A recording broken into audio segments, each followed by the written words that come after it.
and that is sexual assault, domestic violence, and harassment on college campuses. This morning, House Bill 409 by Representative Amy Freeman was passed out of the House Education Committee. The bill is part of my legislative package, and it creates a framework to make sure that Title IX reporting and accountability happens. It happens properly, it happens timely, and with severe repercussions when it doesn't happen, absent a compelling reason. Yesterday, Senate Bill 230 by Senator Beth Mizell, but also Senate Bill 232 by Senator Barrow, were passed out of Senate Education Committee. I'm supportive of all three of these efforts, which working in concert to address this problem on our college campuses in Louisiana. And you've heard me say before that when women succeed, Louisiana succeeds. And it's also true, as is being made clear now, that when women lead, Louisiana succeeds. The women legislators here have set an example of how to confront an issue, listen to powerful but difficult testimony from those most affected, and find ways to address weaknesses in the system through the legislation that they considered and passed. And so I did want to take just a moment and let the Senate Select Committee on Women and Children know that I and the state of Louisiana appreciates their work on this issue. And I know that they're going to continue to call people to the table to answer questions and to be accountable. And it's essential, and I've said this many times, that our students feel safe and be safe on our campuses, and that the parents of those students know that they will be safe. There is not much opportunity to be gained through higher education absent basic safety and well-being. So it's incredibly important that we finish this work that's before us, but also make sure that we always are mindful of how important it is to continue to monitor the situation, hold people to account, and make sure we know what is going on. And then I want to thank the many survivors and college students who have been willing to testify about their painful experiences to inform policymakers firsthand of their experiences with sexual assault, domestic violence, and sexual harassment. And then the lack of proper handling of these instances in far too many cases by colleges and universities. And you know, they've been stronger than they should have to be. And I just wanted to express my appreciation and thanks. I'm also pleased that the Senate Education Committee approved Senate Bill 10 by Senator Cleo Fields, which makes kindergarten mandatory in Louisiana for children who turn 5 years old. This too is a part of my legislative package. And of course, that can be accomplished through private school, parochial school, public school, and homeschooling, just like 1st through 12th is now. But I think we can all agree that education is the foundation for success, and ensuring that all of our children are given the necessary building blocks as early as possible to set them up for success, and they can live up to their God-given potential. And I think opportunity and prosperity hinge on education, so this is very important. Now, transitioning to COVID, I'll give you the daily report. We're reporting today 615 new cases on 22,705 tests. Unfortunately, we're also reporting 8 new deaths for a total of 10,324 deaths since the start of the pandemic due to COVID-19. 334 individuals are hospitalized across the state of Louisiana. That's down 2 from yesterday. 41 of those individuals are on mechanical ventilators, and that's down 1. As of today, 1.5 million Louisianans have initiated their vaccines, and over 1 million have completed their vaccine series, and we've administered right at 2.5 million doses of vaccine in the aggregate. You're going to get more information about the vaccine and so forth from Dr. Cantor in just a moment. We are starting to see an increase in vaccinations at the new community vaccine site in Baton Rouge, but I will be the very first to tell you that demand at that site is not what we need it to be, not what we hoped it would be, and we're working very hard with the city of Baton Rouge to try to make sure that more Louisianans take advantage of this opportunity. We estimate that about 25% of the residents of East Baton Rouge have been vaccinated. Certainly that's progress, but we need that number to increase, just like we need it to increase all over the state, quite frankly. And this site is an easy and great opportunity for those who live in and around Baton Rouge to get vaccinated. The community vaccination site at the Bon Carré Business Center on Florida Boulevard is convenient. It's open to the public, and I encourage everyone to take full advantage of this opportunity to receive the vaccine, which is Pfizer, in case there are questions about that. We are asking for the media's continued help in reminding people that it's here, that it's open. The hours of operation are designed intentionally to be convenient, whether you work or not, and if you work, what time of the day you work. So the hours of operation are 8 a.m. to 6 p.m. on Tuesdays, Thursdays, and Fridays. On Wednesday and Saturday, the site is open from 10 a.m. to 8 p.m. And on Sundays, it's open from 10 a.m. to 6 p.m. If transportation is an issue, we've got that covered for you too. If you need a ride to the location, anyone can get a free ride to the site using Uber. And the Uber code is 10MVBRLA. You know, with respect to vaccinations, generally speaking, we continue to be in a race against time, just like the rest of the country, just like the rest of the world. Variants of the virus are highly transmissible. They are spreading across the country and the state. Dr. Cantor is going to get more into this in just a moment. And just when we need it most, we are going to start seeing, you are going to start seeing, our Bring Back Louisiana campaign ramp up and become even more robust going forward. I can tell you that pilots are happening in all 9 public health regions starting this weekend. This is the schedule of events that I've put up, and the information is too much for me to go through, but this slide will be available to you in the press so that we can make sure that individuals are aware of their opportunities over the weekend with respect to these initiatives. We are trying very hard to meet people where they are. And this is especially important once you get to a point where the demand no longer exceeds supply. And that's where we are. We want to make it as easy, as convenient as it can possibly be for people to be vaccinated. And last week, community partners knocked on several thousand doors, handed out thousands of door hangers and flyers, made thousands of phone calls, and sent texts and so forth. This Monday, there will be about 105,000 pieces of direct mail that get sent out to make sure that people are aware of the opportunity to be vaccinated and the fact that they should be vaccinated.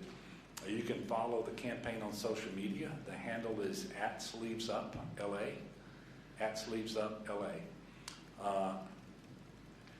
We have a COVID vaccine hotline. You all know that. That number is 1-855-453-0774.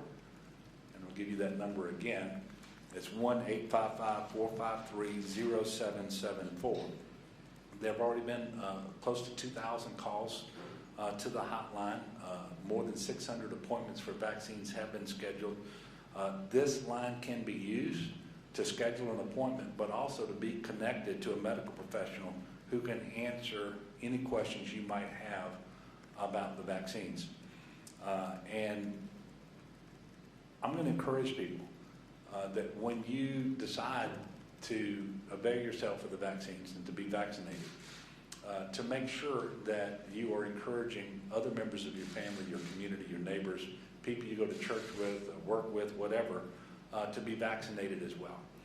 Because we don't get through this pandemic until a certain number of people, and a certain percentage of folks are vaccinated.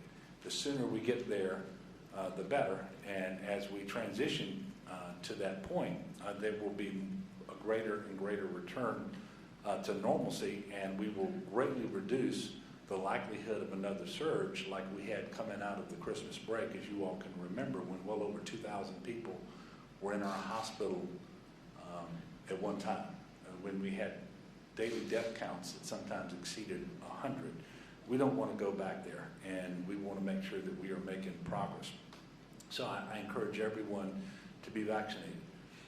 I am also mindful that for people who, for whatever reason, are hesitant, my voice is not necessarily the one that's going to convince them. So I encourage them to reach out to their doctor, get their questions answered, and develop confidence that I believe you should have in the vaccine, and get vaccinated. At this time, I'm going to ask Dr. Cantor to come up, and then I'll come back when he's done to wrap up and take your questions. As I always do, please try to address your questions that you have to Dr. Cantor while he's up here, and then I'll come back up in just a minute.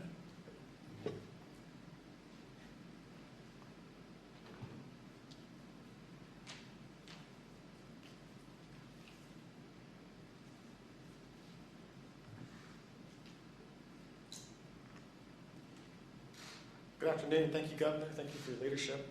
Appreciate everyone being here.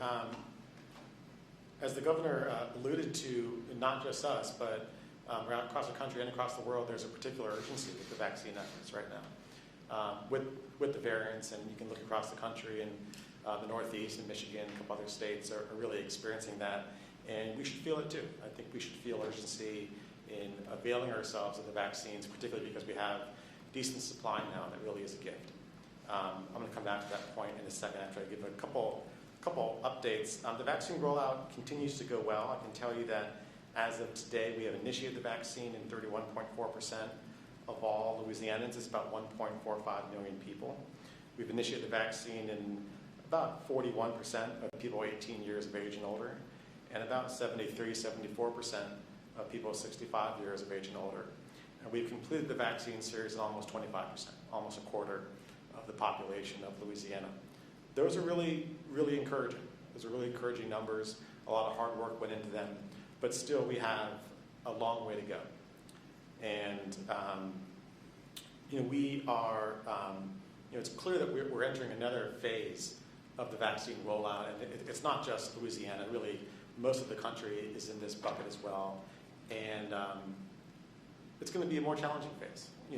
In the beginning, right in the beginning of the vaccine rollout, we were so limited in supply, and we were really triaging vaccine to the people who were most at risk of complications or exposure: elderly people, nursing home residents, healthcare workers, and so forth. We then went into a second phase where eligibility was able to be opened up as more supply came in, and there was a rush of people to get vaccinated who were really eager and excited to do so, and that was encouraging. We're going into another phase now where we need to be targeting Louisianans who have been waiting and seeing what's going to happen. They might have questions. They might intend to get vaccinated, just don't happen to feel that urgency at this moment. They need to have conversations and talk to family and friends and find time to do it. That's the target that we need to be reaching out to right now. And again, it's really a lot of the country. It's been noted that this past week, vaccinations in the U.S. as a whole went down 11% from the week prior. So I think a lot of states are entering this phase now. It's going to be a harder phase. It's going to be a more challenging phase for us. It's going to be more work. It's going to be more deliberate. But this is what we have to do. We need to be reaching individuals to engage in conversation, get questions answered, and help people get connected to vaccine events. That's really where the opportunity is right now. That is what the Bring Back Louisiana campaign really is all about. It's about going to meet people where they are, going into neighborhoods, brokering the conversations, getting people connected with experts, information, appointments, ultimately shots in arms. Very encouraged that there's going to be vaccine events happening in all 9 regions of the state this weekend. There's been thousands of doors knocked on in Baton Rouge already as part of the campaign to promote the site at the Bonacari Center, and that's going to increase throughout the state. That's going to be where the opportunity is going forward, is reaching people directly. And on behalf of the Department of Health, we are doing everything that we can think to do towards that end, and are asking for suggestions to go beyond that. And really the goal here is to reach people who are going to get vaccinated at some point, and that's a wide swath of the population, and to encourage them to do so now, because as the governor alluded to, there is this urgency with the variant. So we have an opportunity now to prevent what could be another surge in cases if we increase vaccinations, and that's absolutely what we have to do. Some other encouraging news: we have continued to make good progress addressing racial disparities in vaccine administrations. In Louisiana, this has been the result of really concerted efforts and neighborhood-based outreach. I can tell you that as of today, 28% of all the vaccine administered in Louisiana has been administered in Black Louisianans. Black Louisianans account somewhere between 32 and 33% of the population of Louisiana, and that number, that 28%, has been steadily increasing each and every week since we started counting it, which is encouraging and really the result of hard work. If you look at the national numbers, we're actually ahead of the nation right now in terms of addressing this particular disparity, getting people vaccinated by a virtue of what percentage they would be predicted. And that really is as a result of the hard work. We also have some of the best data in the country behind this. And when the CDC puts out numbers on racial demographics of vaccine administrations, they only have data on 55% of every dose administered in the country. In Louisiana, we have data on 91% of doses administered, and that's a direct result of some incredible work done by the Office of Public Health. So we have quality, near complete data that we're looking at, and the progress shows because we've been making improvements in that disparity each and every week, and I think we'll continue to do so. I also want to mention there's been another study relating to pregnant women and vaccine safety that was released just 2 days ago that is impactful and adds to the now really wide-bodied evidence that supports vaccine safety in pregnant women and women of childbearing age. This was published in the New England Journal of Medicine, again, 2 days ago. It looked at 35,000 pregnant women who received either the Pfizer or the Moderna vaccine, either during or up to 30 days prior to becoming pregnant, and showed that there was no difference in side effects from the vaccine or pregnancy-related measures such as miscarriages and other pregnancy complications because of the vaccine. Really a significant piece of data adding to the evidence that is amassed showing that these vaccines are not only safe in women who are pregnant, but highly efficacious in protecting them from the complications of COVID. We know that COVID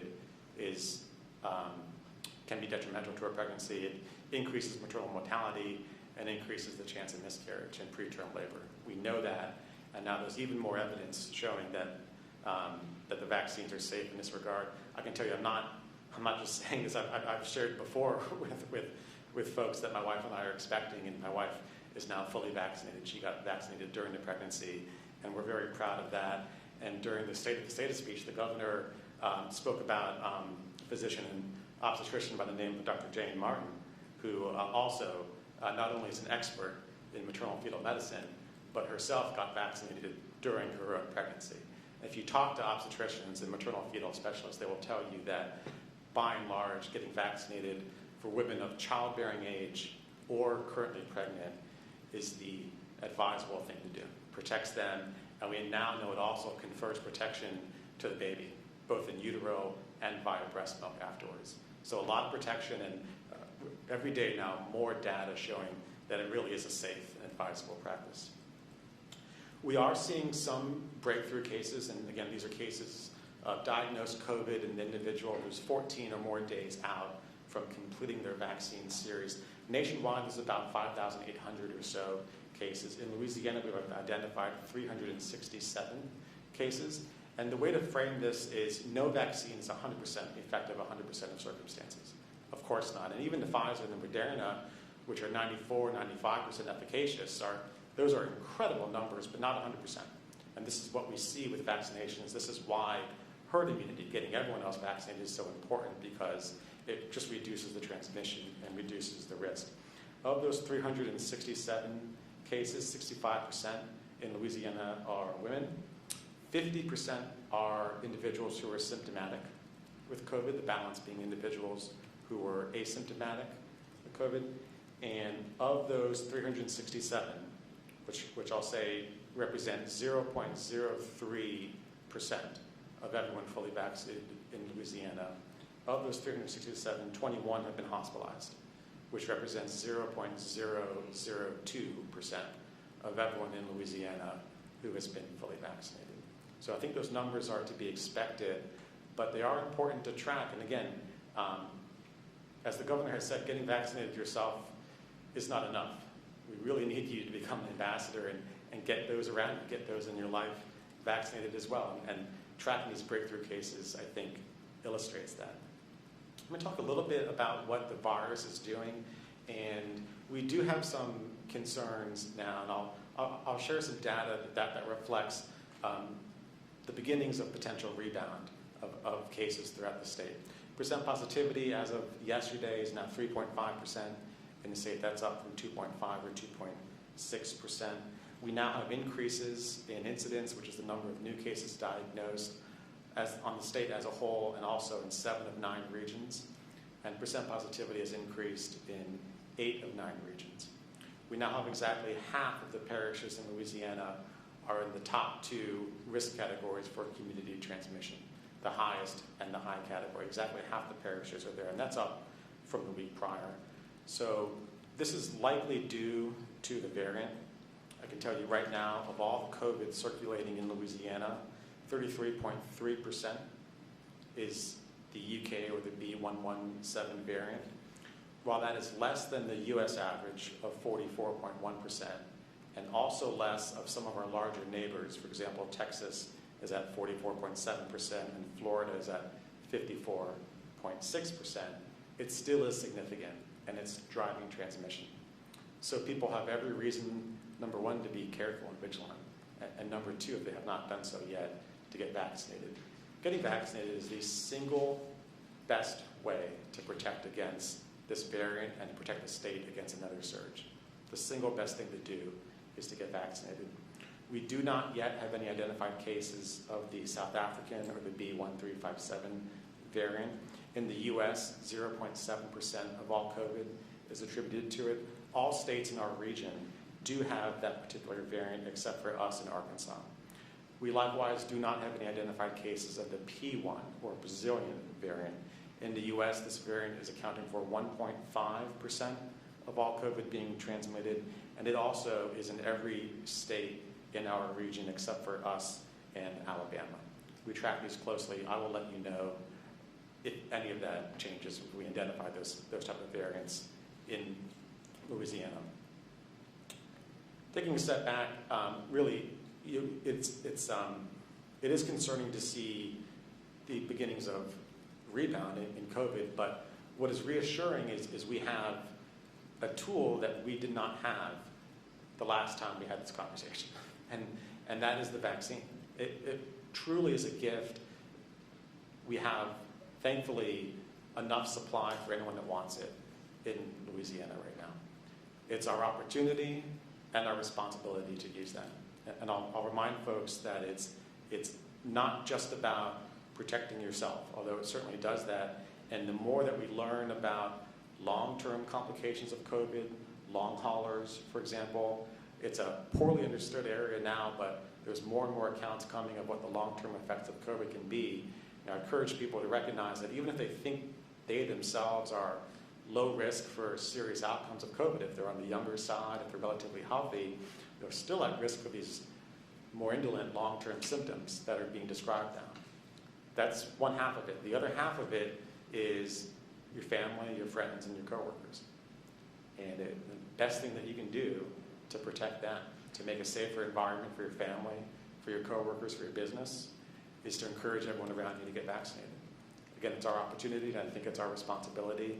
and that's going to be continued to be where we're going to put concerted effort going forward, is reaching people, as the governor said, where they're at, and encouraging vaccinations in any and all settings possible. Be happy to answer any questions if there are. Yeah, Melinda? Can you talk a little bit about the Johnson & Johnson vaccine and whether the temporary pause on that vaccine has somehow contributed to vaccine hesitancy, or just the fact of not having a single dose vaccine has made it harder to get to some communities? I think the latter is more accurate. The question is what the effect of Johnson & Johnson is, vaccine confidence versus just the logistics of not having the one and done vaccine available. It was a very popular vaccine. In fact, much more popular than I think some people worried it might have been, because the data on the trials was a little bit more nuanced, but it's a highly efficacious, very safe vaccine. And I think that's what's going to be confirmed at the Advisory Committee on Immunization Practices meeting tomorrow. The CDC committee is meeting tomorrow. They're widely expected to render a decision on what they think is the best course forward. We don't believe that there's been a significant increase in reports of what's called this vaccine-induced thrombocytic thrombosis, or these accounts of these serious blood clots in the setting of low platelets, which is a very rare thing. We have had none reported in Louisiana. We got word that there are a handful of additional reports across the country, but not a ton. And I think the committee is likely to render a decision that paints a pathway forward for Johnson & Johnson. In my mind, this process, this 2-week, it would have been 2-week pause essentially, of the Johnson & Johnson was unfortunate because a lot of people wanted that vaccine here, but ultimately reassuring. I mean, if anyone harbors questions about transparency of the FDA and the CDC, how serious these federal agencies take safety, the evidence is right here. It only took 6 cases to cause a pause, to say put pause in this. And furthermore, the fact that the FDA and the CDC were able to recognize 6 cases of this incredibly rare disease and act so quickly is incredible. It would not have been possible 20 years ago. It really gives a lot of confidence in the process. The process is working for the public the way that it should. So I think that's going to be recognized whenever Johnson & Johnson gets put back into circulation. I do think there's going to continue to be a lot of demand for it. And I think it's going to be useful because the logistics of it, having a single dose that does not require arduous cold chain storage, is going to make it easier to get people in various locations. So I'm looking forward to that. I neglected to mention earlier in my comments how much vaccine we're going to get next week. So I do want to mention that our allocations on the state allocations are exactly flat from this current week.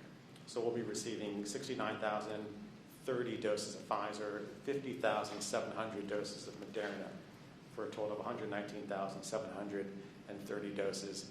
An additional 60,000 doses will be made available through the federal retail pharmacy program coming up.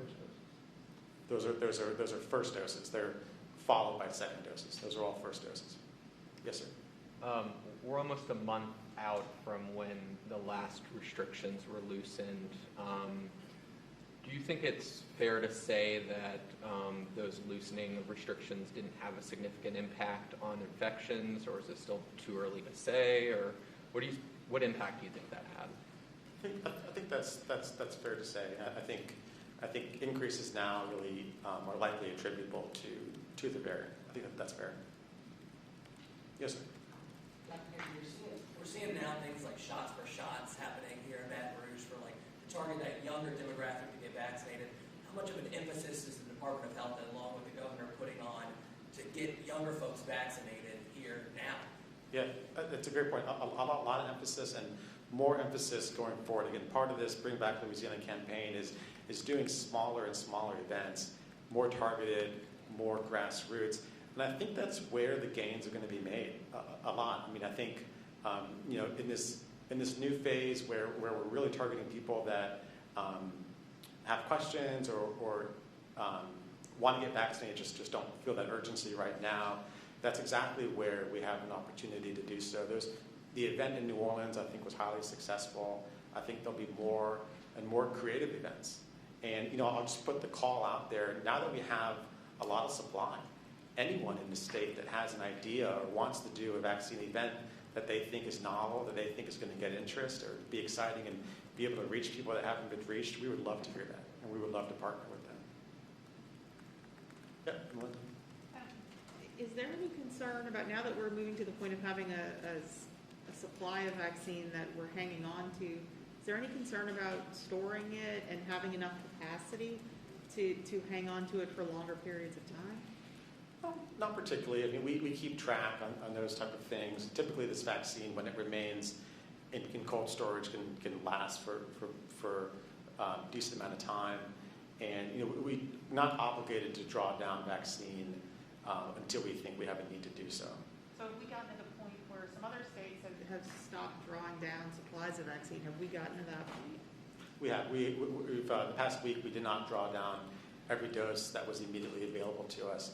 It's going to stay available to us. It's just going to remain in storage centrally with the feds. And we'll draw that down when we need to, particularly for that issue, so that we don't run into issues with expiration date. So you're saying, last question. You're saying you could have gotten more than those doses, but those are the doses that you're getting?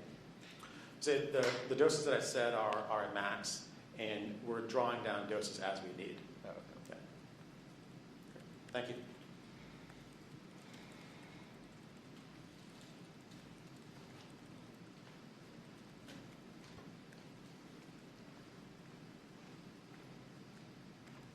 Thank you, Dr. Kenner, and that's a lot of information, and there's more that we could share probably. There's always a lot going on, and we learn every time we have our Tuesday morning call with the White House. You have different calls throughout the week with folks with the CDC and FDA and Operation Warp Speed, Dr. Fauci, and there's an awful lot going on. What I want to try to reassure people is that we're doing everything that we can to make sure that you know that this vaccine is safe and it's effective, whether it's Moderna or Pfizer. There's a decent chance that in the near future, Johnson & Johnson is going to come back online. If so, I will tell you, I believe that it is safe as well. And somewhere around 15 or fewer incidents have been reported on almost 7 million vaccinations. There are lots of pharmaceuticals that remain authorized and in use every day in our country and around the world that has a much higher rate of significant complication than that. But we hopefully, and we will know, I think, as early as tomorrow when the ACIP meets, about restarting Johnson & Johnson and that being available to individuals as well. And then I want to point out that the same surveillance system employed to detect those 6 cases of Johnson & Johnson, it is also out there on Moderna and Pfizer. And it is not revealing anything that is really troublesome about side effects and complications related to Moderna and Pfizer. And so that should further amplify the confidence that people have in those vaccines.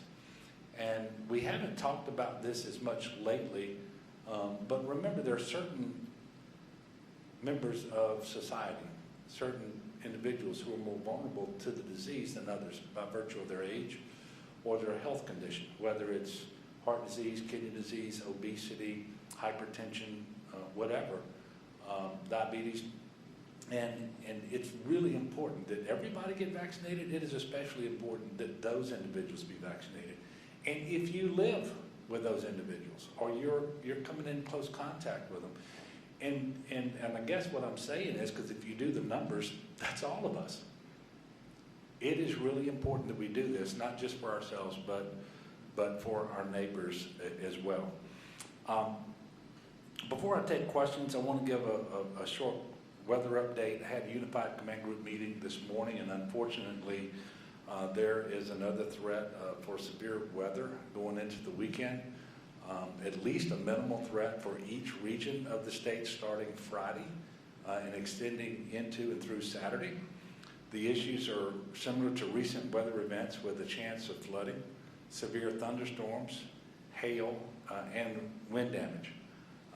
And as we've seen this year, it's very difficult to determine exactly where the most dangerous weather conditions are going to occur, and so everyone should be ready. We're also just a little over a month before the start of the next hurricane season. So I'm going to start now reminding people to make sure you're prepared, get a game plan, and go to getagameplan.org if you've not already done so. And then monitor local weather, stay apprised of any warnings or directions that come from local officials as well. I'll go ahead and tell you that the next press conference will be Tuesday, because the current proclamation expires on Wednesday. And so we'll be back here on Tuesday to make announcements about what comes next. And I hope that will preempt any questions out there that are going to try to get that out of me today. I have not yet received the briefing on the gating criteria, and I've not yet received recommendations from my public health officials. And so I'm just letting you know, I'm not going there today, but I'll be happy to answer any other question that you have. Yes, sir. I still might go there, Governor. Is there any possibility that next week that you could see of you lifting the mask mandate, or is that sort of off the table? Well, nothing's off the table until after I receive a briefing and get recommendations and make a decision. And you'll learn that on Wednesday, what we do. And that's the way we've handled this from the beginning. Yes, sir. So for tax bills in this year's session, you've kind of set the guardrail of revenue neutrality. Just wanted a lot of bills flying around in session, obviously. Any take you can offer in terms of maybe bills you like, bills you don't like, overall? Yeah, well, first of all, I've always supported tax reform. You may remember that in the first term, even as we dealt with the huge $2 billion budget deficit and trying to achieve stability that we've been able to achieve, we were entertaining tax reform, and that is lowering the rates, broadening the base, simplifying our system, and making it become more transparent. The legislature created a task force to study our tax system, both at what we have and in comparison to other states, make recommendations about tax reform measures that would improve our tax structure and make it easier to administer and so forth. I embraced all but one of those 16 or 17 recommendations. I continue to embrace those, and those measures that do those things, I'm in support of. And so if you see a bill that would, in a revenue-neutral fashion, lower individual income tax rates or corporate income tax rates in exchange for getting rid of the deduction of federal income taxes paid, so that it operates in a revenue-neutral fashion, that's something that I can support. And you do see those bills. It's just important that we pass a package at once so that it all stays in balance and that we can know that we have revenue neutrality. And why is that important? Well, first of all, people should be mindful that we already have one of the 5 lowest combined state and local tax burdens in the country. Secondly, we know that in 2025, 0.45 cents of the sales tax is scheduled to go away. That's $500 million state general fund. And I refuse to open up a structural budget deficit and leave my successor in the same condition that I was in when I took office. Thirdly, the American Rescue Plan was passed. There's over $5 billion coming to Louisiana, 3.2 to the state, $2 billion to the locals, and it says you cannot lower your revenue by reducing taxes and then use that money to try to make that up.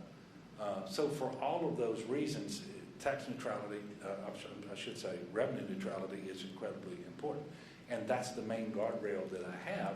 The second is that it really does need to be tax reform. It needs to be an improvement. Not every change is an improvement. But if it lowers rates, broadens the base in exchange for reduced tax expenditures, then it does look like reform, and we can support it. And so my position hasn't changed from what it was 3, 4, even 5 years ago. Yes, ma'am. But on that same question, is there a favored approach of in the lowering of the rate and broadening of the base, do you prefer a flat tax or brackets? I would be much more open to a flat tax as it relates to the corporate structure, but not to the individual structure. I just don't believe that it is the fairest system that we can have. We have multiple brackets now, and I think we should keep those, and all of them should be lowered in exchange for getting rid of the FIT. And by the way, this is ultimately going to be a decision for the people of Louisiana directly, because none of these changes on corporate or individual income tax will happen if they don't vote for a constitutional amendment, because currently the FIT deduction is in the Constitution. So they will decide whether they want to lower their rates or not. But I would prefer that we not have a single bracket, or I should say a single rate for individual income taxes, because I don't think the poorest person in our state should pay the same thing on the first taxable dollar as the richest person pays on the last taxable dollar. Yes? Governor, President Biden recently said that the goal is to have a somewhat normal 4th of July because of COVID-19. Do you see the state on that same track, and do you think the hesitancy that's happening right now is going to slow that down significantly? Well, the hesitancy is certainly an issue here and elsewhere, because the longer it takes to get to that number, that percentage of people to be vaccinated, we know the longer it's going to take to get back to normal the way that we all want to. And quite frankly, we don't end the pandemic. And I think everybody should understand this too. The pandemic is a global pandemic. And so we can make improvements here, but ultimately, and I'm not trying to say this so that everybody loses hope, what happens in Argentina and in Spain and in Israel and in India and everywhere else is important ultimately as to what happens here in the United States and in Louisiana. But we're responsible primarily for ourselves right now. And if we're slow to get the uptake that we need on the vaccination, the longer it takes to get back to normal. But can we be there more or less by July the 4th? I hope so, especially since on July the 4th, you're typically talking about celebrations that occur outside. They're always safer than celebrations that you do inside and so forth. I hope we can get there. And of course, that's going to be borne out by the numbers, not just on the uptake in vaccinations, but what's happened in percent positivity, what's happened in new cases and hospitalizations and deaths. You know, Dr. Cantor just mentioned over the last week, we've seen some trends that are not favorable, but overall, the baseline numbers remain low and relatively steady, especially if you compare them to coming out of Christmas and over that next several weeks. But I'm optimistic that we're going to get there. I've sort of promised my mama that we're going to have a big 4th of July, something or other. But I happen to know she's vaccinated too, and that we will make sure that we're doing everything as safe as we can. Yes, sir? Governor, real quick, our investigators at WAFB were wondering if you did have a chance to see that body cam footage from that police officer in Fort Allen of him tasing a guy. We were wondering if you had any comment on that, if you saw it. I have not, and thus I do not. Yes, ma'am. A couple questions about legislative bills that are moving through the process. Do you support, Representative McGee has a bill to expand the medical marijuana program to use the smokable form of marijuana? I was wondering if you support that, and then also Senator Jay Morris's bill to allow people to have concealed carry without a permit. Yeah, compound question? Yes. Okay, withdraw an objection, but okay. I will always reserve the right to see a bill as it reaches my desk, because they typically never get there in the same shape as they're introduced and committees do their work. As you know, I support medical marijuana, and if a bill gets to my desk that expands the availability of medical marijuana and potentially expands the forms of marijuana that can be used for medicinal purposes, my inclination is to support it. I haven't heard anything from anyone yet that would cause me not to follow my inclination, but I'm not going to give you 100% yes or no answer on that. And then the second question Was on Senator Morris's bill about doing away with the requirement that you have to have a permit for concealed carry. So I have a history as a legislator voting against bills that would do away with the permit that is now necessary in order to have a concealed weapon. I'm not going to change my position on that either. I think it strikes the right balance to make sure that individuals go through that background check, that they have training on safety and on marksmanship, and they know how it is that they're expected and by the way, obligated, if you have the permit, to interact with law enforcement when in fact they have a concealed weapon on their person. All of that, it seems to me, is proper. That's the right balance to strike. And I feel very strongly about that. I also feel very strongly that a considerable majority of the people of Louisiana support the system we currently have and don't want to do away with the permit as a requirement for concealed carry. Last one? Yes. Wanted to see if you had any further thoughts on the use of the American Rescue Plan funds. For example, if you have a specific ask for how much you want to put in the unemployment trust fund. And what is the process for that going forward? Yeah, well, it is a great question, and I'm going to give you the best answer I can, but I want you to understand, we believe we're going to find out on May the 10th exactly how much we get as a state and each local subdivision of government that's going to receive funding. We believe our total will be in the neighborhood of $3.2 billion. We think the locals collectively will get about $2 billion. We don't yet know how that's going to be apportioned in terms of over time.